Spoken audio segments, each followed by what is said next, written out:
Welcome back to Website and TV. I'm Gemma Houghton. Today I'm joined by Gerry White, an external SEO consultant currently working with Just Eat, and we're going to be talking about managing large-scale SEO projects. Hi Gerry, thanks for being here.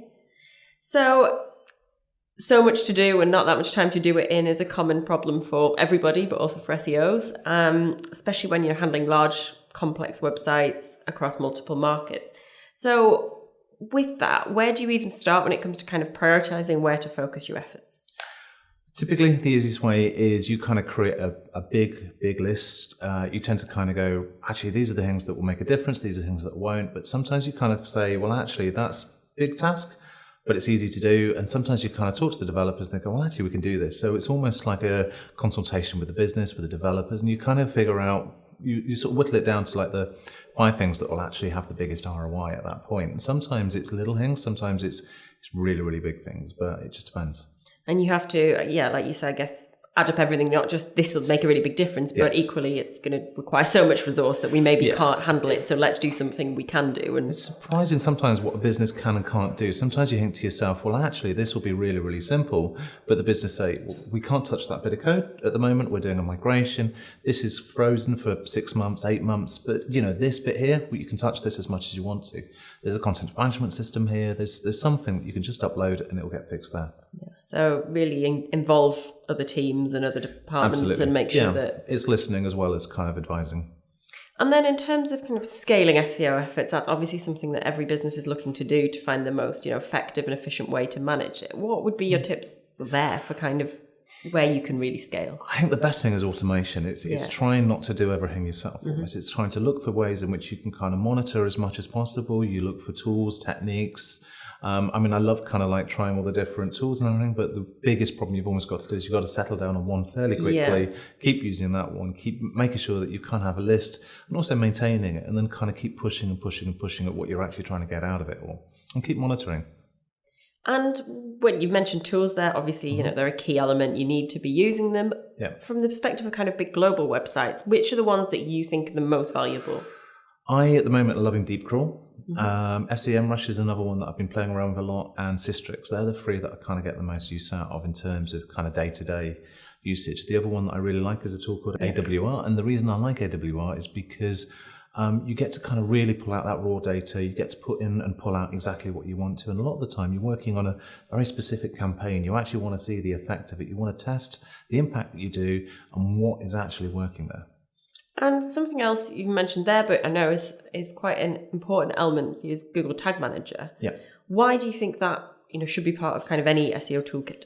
It's not necessarily got to be, but the best way to kind of make a modification or test something before you kind of do a big rollout of a sort of full-scale implementation is you can test it on a subset of pages, especially if the website's well marked up. So you can kind of go, right, I just want to edit this bit here and that bit there.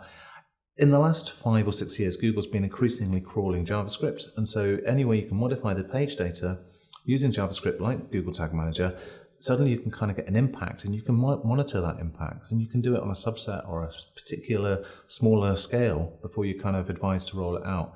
I don't think Google Tag Manager or any tag management tool is the best way necessarily to manage SEO, but it's a great way to kind of do limited tests before you push it out to a larger way.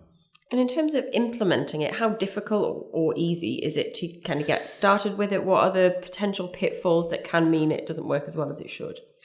Well, because it can put any JavaScript onto a website, you can effectively break a big website. So you kind of got to know what you're doing to a certain extent. Yeah. But at the same time, it does mean that you've got kind of the ability to say, actually, I just want to affect this tiny bit on this page here. I want to input a feed, for instance, onto one page here.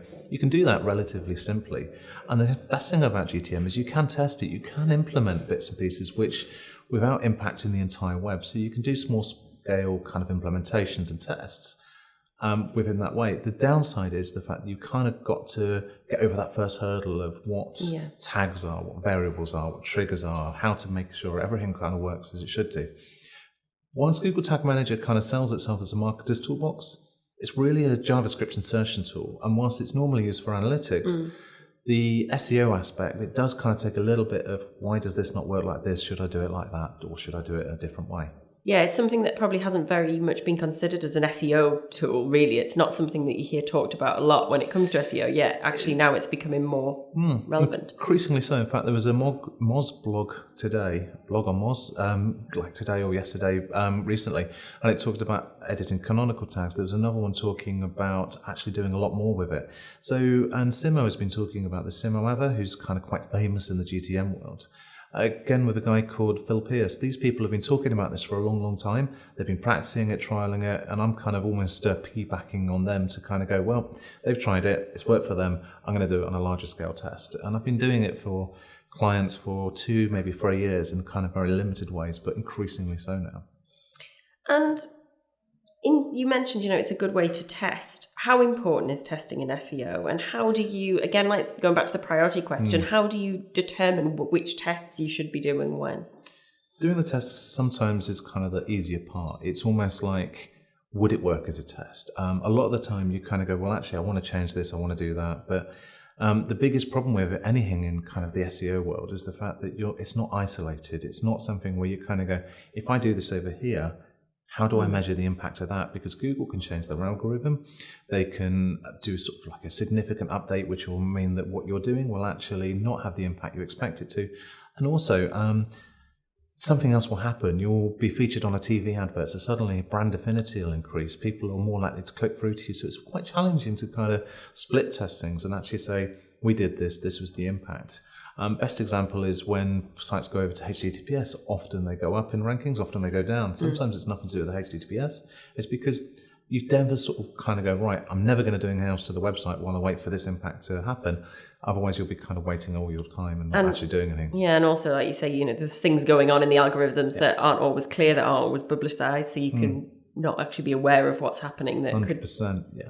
So doing testing is really, really important. So in GTM, you can basically split your products into 2 groups. I mean, the simplest way you can do it is you take the last number of the SKU. So for instance, if it was a product 1257, you say the 7 part of it and kind of go, right, that gives you kind of 10 discrete groups. So you can split it up. So 1, 2, 3, 4, 5, or odd numbers or even numbers, however you want to do it. Basically, you can split it up like that. And that gives you the ability to kind of group it and say, these ones I'm going to change like this, these ones I'm going to do like that.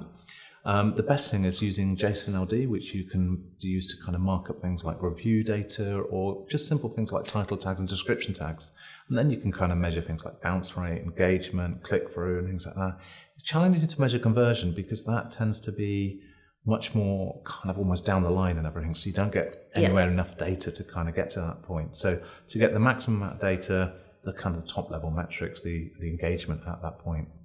And then when you're managing this kind of thing or doing these tests on your site, like you say, you can isolate it and try it on a very small area. When you've got a global site with many countries, many pages, huge website, how easy is it then to take that and scale that up across markets? And can you really scale tests globally, or do you need to do it each market?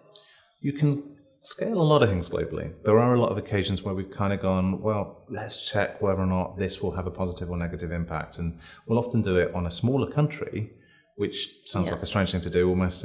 But yeah, you can literally test it on a country and then kind of go, this did work. We can do it more globally. But often it is kind of a case that different markets have different reactions to things. Different countries have different ways in which the cities, the countries, the food, everything's laid out. So local awareness is always key, but a lot of SEO things, they're fairly global from a technical point of view.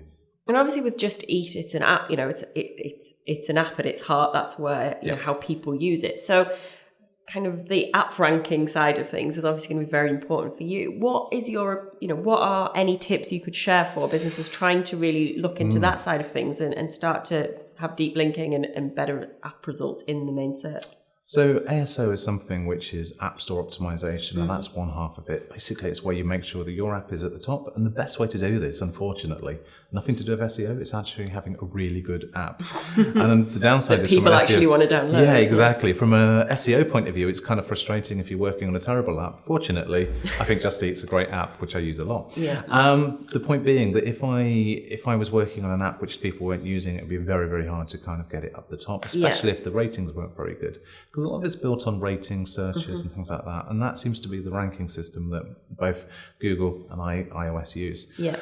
But Beyond that, you can make sure that you've got the right title, the descriptions, all of the kind of key information. There are keywords that are actually still being used in there. So meta keywords actually have some feature. The one thing that we're kind of concluding is that people tend to search for the top of the funnel keywords. They don't kind of search, I want a curry near me. They search for takeaway. They search for delivery takeaway. They search for those really high-end kind of like, I want this now, 2 keywords kind of thing. And that's where it performs. But you also mentioned deep linking and things like that. And that's even more complicated. So you can, for the Just Eat app, for instance, if you land on an organic page and you've got the app installed, one click will take you straight into the app and it will take you into that relevant page, and then you can carry on your kind of journey. Yeah. That's fantastic and it works really, really well. But then you've kind of got social links with deferred links, deep links. There's a lot of kind of terminology that I'm sort of almost struggling with, because one company calls it one thing and another company calls it another. iPhone, Android, they all kind of have different languages around it all. And there are sort of companies out there that help you with this. Firebase, for instance, is Google's own one, which allows you to kind of integrate an SDK, which will allow deep linking to be kind of properly done. Branch are quite famous in the industry at the moment. They've got some great resources on their website all about deep linking, and I'm kind of talking to them at the moment. There are loads of companies out there, and it's almost challenging to kind of find out who, what, where, and how. Yeah. The other side of it is that we've got PWAs coming out soon, which is progressive web apps. Yeah. This is Android only at the moment, but it means that you can get the app experience on an Android phone without kind of worrying about installing an app. Now, I kind of see these as the future, but until they get onto iPhones, it's definitely only going to be for about 40% of the market. Yeah, so it's something to be thinking about, and if you're planning 100%. Ahead, you need to be aware that this is coming and that it's something that is happening, but perhaps not ditching the old approach. Absolutely. Yeah. I think there's so many mobile things coming out at the moment. It's actually quite exciting. 2016, a lot of things were introduced. 2017 is when things are kind of going to be introduced and actually more. done. Yeah, I mean, there's personal assistants with Siri, Google Now. The Hello one, I can't even remember if it's got a special name, but there's so many bits and pieces coming out, and I think it's going to be interesting trying to integrate your data, their data, APIs, all the rest of it. So the role of the global SEO is not getting any easier. No, but it's getting a lot more fun and a lot more technical. Yeah, oh dear. It's good for some people, scary for others, I guess. Terrifying, but brilliant. Yeah. Great. Well, thanks for sharing that with us today. It was interesting to talk to you. Thanks for your time. Thanks.